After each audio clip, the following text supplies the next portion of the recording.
नमस्कार, आदाब, सलाम, सत श्री अकाल। मैं हूं विकास वैभव और आप देख रहे हैं क्राइम प्लेस। बदले की ऐसी आग जिसे पूरा करने के लिए मुंबई पुलिस की महिला कांस्टेबल शीतल पंसारे एक ड्राइवर से शादी कर लेती है। शादी के 7 दिन बाद ही कुछ ऐसा होता है कि ड्राइवर महोदय के पैरों तले जमीन खिसक जाती है। शर्त कुछ ऐसा होता है कि पूरा करने के बाद ही वो दोनों साथ में रह पाएंगे। ड्राइवर महोदय जोश जोश में आके बोल बैठते हैं, तुम्हारे लिए आसमान से तारे भी तोड़ लाएंगे, एक बार बोल कर तो दिखाओ। महिला पुलिस कांस्टेबल उनके सामने शर्त रख देती है कि मुंबई के नेहरू नगर थाने में पोस्टेड हेड कांस्टेबल शिवाजी की मौत। ड्राइवर महोदय की आंखें खुली की खुली रह जाती है, लेकिन बात तो पत्नी की थी, पूरा करना तो बनता है। आसमान से तारे भी तोड़ लाएगा जब नजरों से नजर टकराएगा। जब बीबी ही है कांस्टेबल तो आप ही बताइए ड्राइवर महोदय किससे खौफ खाएगा। और हुआ कुछ ऐसा ही कि 15 अगस्त की ड्यूटी पूरी करने के बाद शिवाजी अपने घर जा रहे थे, तभी एक तेज रफ्तार से दौड़ती हुई कार शिवाजी को टक्कर मारती है और उसी रफ्तार में रफ्फू चक्कर हो जाती है। मुंबई पुलिस शिवाजी को आनन फानन में हॉस्पिटल लेकर जाती है, लेकिन शिवाजी हॉस्पिटल में दम तोड़ देते हैं। मुंबई पुलिस इस मैटर को एक्सीडेंट का मामला बताकर इस मैटर को क्लोज कर देती है, लेकिन शिवाजी की पत्नी और उनके साले साहब को बिल्कुल यकीन नहीं था कि ये एक्सीडेंट का मामला है। शिवाजी की पत्नी नेहरू नगर थाने में केस फाइल करवाती है कि ये एक्सीडेंट नहीं, हत्या है। पुलिस की पत्नी थी तो मुंबई पुलिस ने आश्वासन दिया कि आप बिल्कुल टेंशन मत लीजिए, इसकी तहकीकात बहुत जल्द शुरू हो जाएगी। शिवाजी पुणे से नेहरू नगर थाने आते थे ड्यूटी करने। इस क्रम में कभी लोकल ट्रेन तो कभी बस के सहारे वो नेहरू नगर थाने में ड्यूटी किया करते थे। लेकिन शिवाजी के रास्ते में जितने भी सीसीटीवी कैमरे थे उसको ढूंढ पाना मुंबई पुलिस के लिए काफी मुश्किलों का काम था। लेकिन बात जब पुलिस की थी तो मुंबई पुलिस जितने भी सीसीटीवी कैमरे थे लगभग 250 से 300 सीसीटीवी कैमरे को खंगालती है तो पाती है कि एक तेज रफ्तार में कार शिवाजी को टक्कर मारती है और चली जाती है। वो एक नैनो कार होती है और उस कार में 2 व्यक्ति सवार होते हैं, लेकिन उन दोनों व्यक्ति का चेहरा इतना फ्रेश नहीं दिख रहा था जिससे वो कातिल तक पहुंच सके। अब मुंबई पुलिस शिवाजी के जितने भी दुश्मन थे उनका लिस्ट जारी करती है, जिस लिस्ट में सबसे पहला नाम आता है शीतल पंसारे। शीतल पंसारे और शिवाजी 2019 में नेहरू नगर थाने में एक साथ ड्यूटी किया करते थे, जिसमें शीतल पंसारे कांस्टेबल और शिवाजी हेड कांस्टेबल के रूप में कार्यरत थे। दोनों की दोस्ती होती है, प्यार में बदल जाता है और दोनों इतना प्यार करने लगते हैं कि शिवाजी की पत्नी को भी ये बात पता चल जाता है। लेकिन प्यार में कुछ ऐसा हुआ कि दोनों का प्यार में खटास पैदा हो गया और लड़ाई झगड़ा तक दोनों का प्यार पहुंच गया। लड़ाई झगड़ा के बाद शीतल पंसारे नेहरू नगर थाने में ही उनके खिलाफ केस दर्ज कर देती है कि शिवाजी हमें यौन शोषण और बलात्कार करने की कोशिश किए हैं।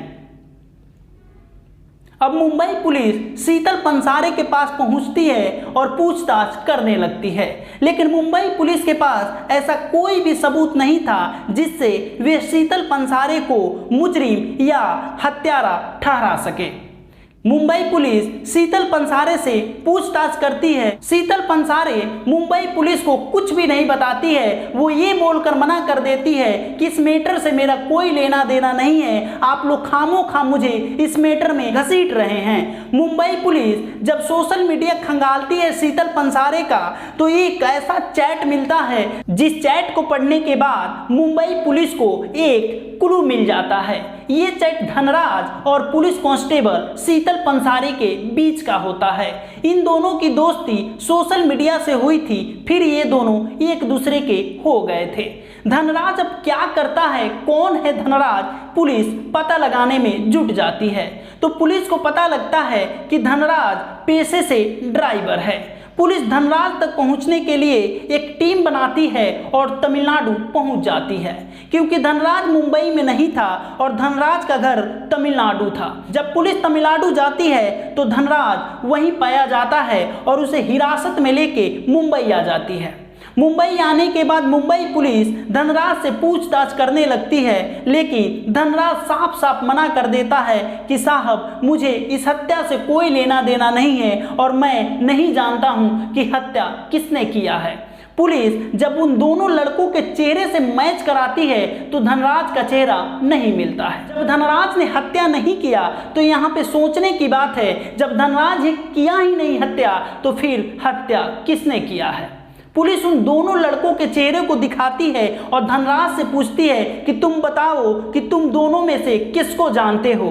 तो धनराज अटपटाते हुए बोलता है कि इसमें से मैं एक को जानता हूं, इसका नाम विशाल यादव है, इसकी उम्र 18 साल है।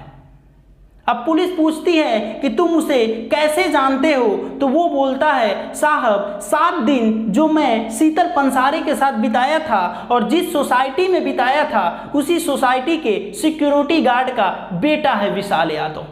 अब शीतल पंसारे जब अपने पति से ये काम नहीं करवा सकी, क्योंकि इसके पति के पास जब इन्होंने शर्त रखी तो वो डर से तमिलनाडु भाग गया और मना कर दिया कि ये काम हमसे नहीं होगा। तो इसको तो बदला लेना था। बदले की आग में शीतल पंसारे इतनी जल रही थी कि वो अपने जिस्म को दांव पे लगा के विशाल यादव को अपने कब्जे में कर लेती है, यानी कि अपने प्यार के कब्जे में कर लेती है और विशाल यादव के सामने अपने जिस्म, पैसे सब कुछ दांव पे लगा देती है और बोलती है कि तुम्हें जो चाहिए वो ले लो, लेकिन मेरे लिए एक काम कर दो, वही काम जो अपने पति के सामने इन्होंने रखी थी। लेकिन विशाल यादव इस काम को करने के लिए हाँ बोल देता है और एक नैनो कार खरीदता है और उसी नैनो कार से शिवाजी को टक्कर मार देता है।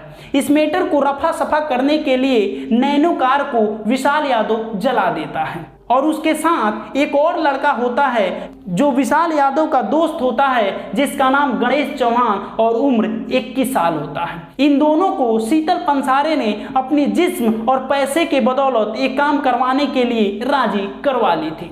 मुंबई पुलिस शीतल पंसारे, गणेश चौहान और विशाल यादव को गिरफ्तार कर लेती है और जेल के सलाखों के पीछे भेज देती है। यही थी आज की कहानी और ऐसे ही रियलिस्टिक स्टोरी सुनने के लिए हमारे चैनल को सब्सक्राइब कर दीजिए और इस वीडियो को ज़्यादा से ज़्यादा शेयर कर दीजिए। जय हिंद।